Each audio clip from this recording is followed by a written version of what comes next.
Centrale motori da Codroipo a Lignano e ritorno. Il gruppo Subaru ST Fan ha realizzato una splendida manifestazione motoristica aperta non solo alle auto di cui sono appassionati, ma anche alle altre vetture come Ferrari, Maserati, Lancia Delta, sia sportive sia d'epoca, che insieme a una marea di motociclette hanno ravvivato la piazza di Codroipo in una domenica meteorologicamente grigia. Partiti col rombo dei potenti motori, in mattinata hanno raggiunto Lignano per poi tornare nel capoluogo del Medio Friuli per pranzo. I mezzi sono rimasti esposti tutto il pomeriggio in piazza Codroipo per la gioia degli appassionati e anche del sindaco Fabio Marchetti, che ha ospitato con piacere l'evento grazie all'organizzazione del caffè centrale, della Proloco Villa Manin di Codroipo, che hanno collaborato con l'associazione Subaru ST Fan. Ha incontrato gli organizzatori a partire dal presidente Luca Pressacco. Abbiamo creato questo evento come primo evento a Codroipo, l'autoraduno organizzato dal bar centrale, caffè centrale, nominato così la giornata centrale motori, oltre alle macchine anche le moto. Certo, un punto di unione, abbiamo fatto un punto di unione per la città di Codroipo, un punto di ritrovo, abbiamo fatto un bel percorso con tappa Lignano nell'altro nostro locale che è il Tango Caffè.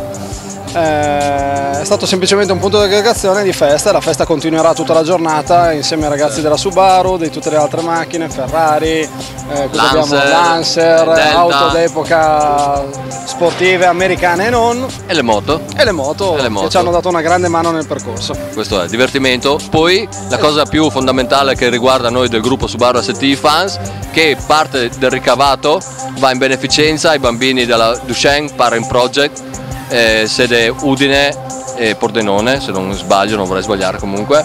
Seguiamo questa metodologia perché ci piace, abbiamo incontrato in pelle questi bambini, ci hanno colpito, e quindi il divertimento unito anche alla beneficenza, questo è il nostro scopo principale. Io come Caffè Centrale devo ringraziare il sindaco e tutto il comune che ci ha dato una mano, certo, con tutte le autorizzazioni per poter fare questo un po' di casino. Siamo molto speriamo contenti che questo sia il primo di un evento che si può protrarre nel corso degli anni.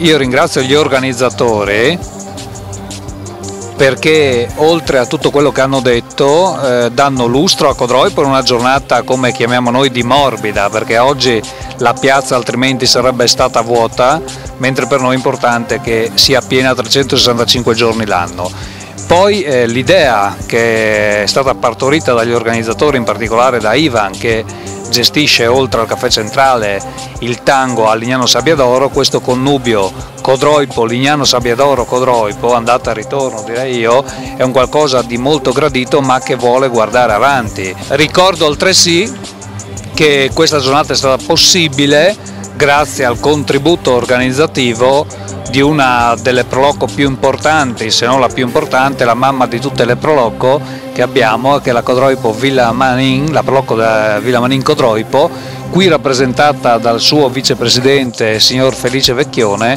che ha contribuito con tutta la serie degli accorgimenti burocratici a far sì che oggi questa strada provinciale fosse chiusa e tutto il resto venisse realizzato per il meglio. Per il Ponte News, Marco Mascioli.